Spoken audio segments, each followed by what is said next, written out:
Hello दोस्त, कैसे हैं आप। एक नया वीडियो लेकर आपके सामने मैं फिर उपस्थित हुआ। मित्र, आज का जो वीडियो है वह है मुग़ल कालीन संबंधित जो बाग और चित्रकला एवं संगीतकार से रिलेटेड है। जी हाँ, देखिए मित्र, मुग़ल वंश जो था एक क्लासिकल का युग था। ठीक है, यहाँ पर सुरक्षा की दृष्टि से महत्वपूर्ण हो जाने के बाद, सुरक्षा की दृष्टि से सुरक्षित हो जाने के बाद यहाँ पर मुग़ल वंशों ने चित्रकला के रूप में, संगीतकार के रूप में और बागों के निर्माण में महत्वपूर्ण योगदान दिया था। और वहीं से प्रश्न आपके एग्ज़ाम में पूछे भी जाते हैं। आज जो मैं आपको पढ़ाने वाला हूँ, यहाँ से भी प्रश्न अक्सर पूछे जाते हैं, इसलिए आज का भी वीडियो आपके लिए काफ़ी ज़्यादा इम्पोर्टेंट है। ठीक है मित्र, तो आइए वन लाइनियर के रूप में देख लेते हैं मुग़ल कालीन कला से संबंधित प्रमुख बाग, चित्रकला यानी कि चित्रकार से रिलेटेड और संगीतकार से रिलेटेड। ठीक है, तो ये संगीत, बाग और चित्रकला, आज 3 टॉपिकों पर चर्चा होने वाली है और वन लाइनियर के रूप में आज का वीडियो होगा। ठीक है मित्र, तो देखते हैं मुग़ल कालीन प्रसिद्ध बाग। ठीक है, मुग़ल कालीन प्रसिद्ध बाग कौन कौन से हैं और वो किसके द्वारा निर्माण किए गए थे। ठीक है मित्र, तो और वो बाग कहाँ पर स्थित थे, ये प्रश्न आपके एग्जाम में पूछता है। देखिए, पहला है काबुली बाग। ठीक है, काबुली बाग पानीपत में निर्मित किसके द्वारा किया गया है, तो बाबर के द्वारा। ठीक, तो काबुली बाग किसके द्वारा, बाबर के द्वारा। नूर अफ़गान बाग, एक बाग का नाम है नूर अफ़गान बाग, और ये नूर अफ़गान बाग, ध्यान रखिएगा, ये सिकंदर लोदी ने इसको तैयार किया था, न कि कोई मुग़ल शासक ने तैयार किया था, तो ये थोड़ा सा ध्यान रखिएगा। राम बाग, ये आपके एग्जाम में आ चुका है, राम बाग। ठीक है, तो राम बाग का किसने बनवाया था, आगरा में बनाया गया था, तो इसका जो निर्माण किया था वो बाबर ने किया था। चार बाग का निर्माण आगरा में किसने किया था, तो अकबर ने किया था। चार बाग का निर्माण आगरा में किसने किया था, तो अकबर ने किया था। शालीमार बाग, ध्यान रखिएगा मित्र, शालीमार बाग 2 बार है। एक शालीमार बाग लाहौर में शाहजहां ने बनवाया था, और एक शालीमार बाग जो था वो जहांगीर ने कहाँ बनवाया था, श्रीनगर में बनवाया था। तो ध्यान में रखिएगा, जो शालीमार बाग है वो जहांगीर ने श्रीनगर में बनवाया था, जम्मू कश्मीर में, और एक शालीमार बाग है जो शाहजहां ने कहाँ बनवाया था, लाहौर में बनवाया था। तो ये दोनों याद कर लीजिएगा। मुग़ल गार्डन बहुत फेमस है, दिल्ली में जाकर देखिएगा मुग़ल गार्डन। इसको मुग़ल गार्डन को बनाया था, जो दिल्ली में जो मुग़ल गार्डन है मित्र, उसको बनाने वाला कौन था, शाहजहां था। ठीक, निशांत बाग, इसका भी निर्माण किसने करवाया था, शाहजहां। फिर इसके बाद देखते हैं पिजोर बाग, तो पिजोर बाग पंजाब में निर्माण किसने करवाया था, तो शाहजहां। और ये निशांत बाग है कहाँ, कश्मीर में। तो ये आपके कुछ फेमस बाग हैं मुग़ल कालीन से के दौर में जो बनाए गए थे। पिजोर बाग, निशांत बाग, शालीमार बाग, मुग़ल गार्डन, शालीमार बाग, चार बाग और राम बाग और काबुल बाग, इन सारे बागों को आप याद कर लीजिएगा, आपके एग्जाम की दृष्टि से इम्पोर्टेंट है और ये आपके एग्जाम में पूछता है मित्र। ठीक है, तो मिस मत करिएगा। आइए हम देख लेते हैं कि मुग़ल काल में कौन कौन से प्रमुख चित्रकार थे और वो किसके दरबार में रहा करते थे। ठीक है, और उनकी विशेषता क्या थी, उसके संदर्भ में देख लेते हैं। ये भी आपके प्रश्न में पूछा गया है। तो आइए देखिए, इम्पोर्टेंट देखिए मित्र, हम पहला नाम ले लेते हैं हुमायूं। तो हुमायूं के दरबार में कौन कौन से चित्रकार रहा करते थे, एक है सैयद अली तबरेजी।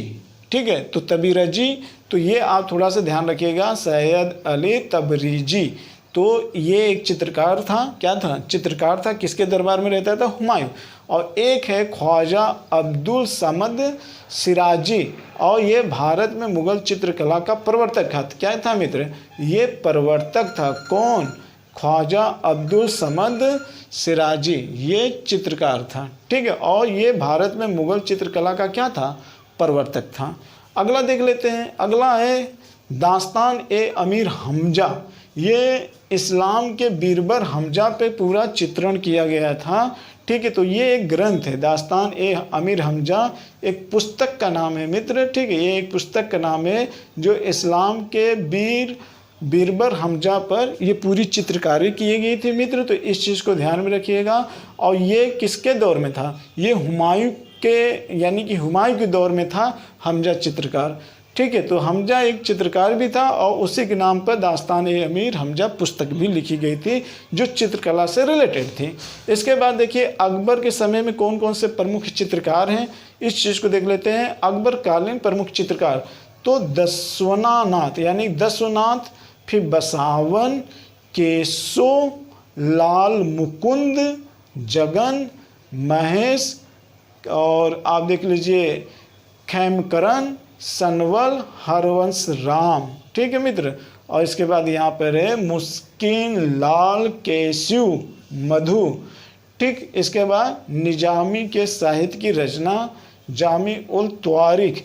तो देखिए यहाँ से जो आपके अकबर के समय जितने भी चित्रकार हैं इनमें बसावन के बारे में भी पूछा गया है, केशव के भी बारे में पूछा गया है, लाल मुकुंद के बारे में पूछा गया है और दशानाथ। तो दशानाथ, बसावन और केशव, लाल मुकुंद, ये चारों जो चित्रकार हैं ये अकबर के समय थे। किसके समय थे? अकबर के समय थे। ये आपके एग्जाम में पूछा गया है। और एक चीज़ मैं आपको बता दूं, जो ये ख्वाजा अब्दुल हैं समद सिराजी, तो समद सिराजी अकबर के भी समय है और हुमायूं के भी समय है, लेकिन मुख्य रूप से किसके समय थे? हुमायूं के समय थे। तो ये अकबर कालीन फेमस जो चित्रकार हैं और हुमायूं के समय जो प्रमुख चित्रकार हैं आपको याद करना पड़ेगा। अकबर के समकालीन ढेर चित्रकार हैं, जैसे मैंने नाम लिया जगन, महेश, खेमकरण, सनवल, हरवंश राम। तो इनमें से ये चार इंपॉर्टेंट हैं, दशानाथ, बसावन, केशव, लाल मुकुंद। ठीक है, ये आपके एग्जाम में पूछा गया है। आइए मित्र हम देख लेते हैं जहांगीर कालीन जो प्रमुख चित्रकार थे। तो ये बहुत बार पूछा गया है आपके एग्जाम में, कई बार पूछा गया है कि मंसूर किस चित्रकला से संबंधित थे और ये किसके दरबार में रहते थे। तो ध्यान रखिएगा कि जहांगीर के कालीन ये मंसूर बहुत फेमस चित्रकार था, जो पुष्प चित्रकारी में क्या था? श्रेष्ठ था। ठीक है, तो पुष्प चित्रकारी के रूप में मंसूर श्रेष्ठ था। ठीक है, तो ये मंसूर को आप याद कर लीजिएगा।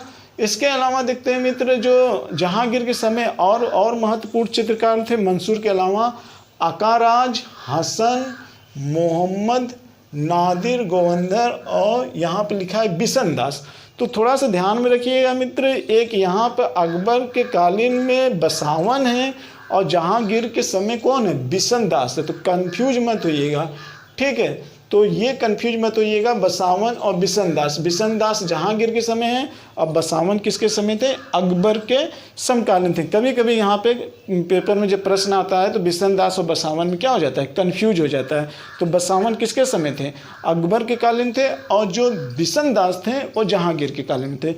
अब आते हैं, देखते हैं शाहजहां के प्रमुख चित्रकार कौन है। तो शाहजहां के समय में गोवर्धन है, मोहम्मद नादिर है, मनोहर है, बालचंद हैं। ठीक है, अनूप चतुर हैं, और यहाँ पे जो चिंता रमण है वो क्या नाम है? प्रमुख चित्रकार हैं। तो जो यहाँ पे शाहजहां के समय पूछा जाता है वो मनोहर को आप मत बोलिएगा। तो यहाँ पे जो हैं वो मनोहर हैं, किसके समकालीन? शाहजहां के। तो शाहजहां के समय मनोहर है, इनको आप जरूर याद कर लीजिएगा। ठीक है, और बिशन दास, हसन, अकाराज और मंसूर, ये चार किसके हैं? जहांगीर के। तो चार अकबर के और चार जहांगीर के इम्पोर्टेंट है। और जहांगीर में मंसूर, अकाराज, हसन, इसके बाद बिशन दास और मोहम्मद, ये चारों इम्पोर्टेंट है और आपके एग्जाम में पूछा गया है कि हसन, बिशन दास किसके समय के हैं, अकाराज किसके समय के हैं, मंसूर किसके समय के हैं। ठीक है मित्र, तो ये ध्यान रखिएगा। अब बसावन किसके समय का है? ये प्रमुख चित्रकार के बारे में पूछा जाता है आपके एग्जाम में, तो इस चीज़ को ध्यान में रखिएगा आप। ठीक है, तो एग्जाम की दृष्टि से थे तो ये जितने मैंने नाम लिए ये चित्रकला से संबंधित है। ठीक है, और इनसे प्रश्न आता है। अब आइए हम देखते हैं कि कुछ मुगल कालीन के प्रमुख संगीतकार एवं गायक भी हुआ करते थे। तो यहाँ से भी प्रश्न पूछ लिया जाता था कि प्रमुख संगीतकार मुगल वंश के किस शासक के समय या बादशाह के समय हुआ करते थे।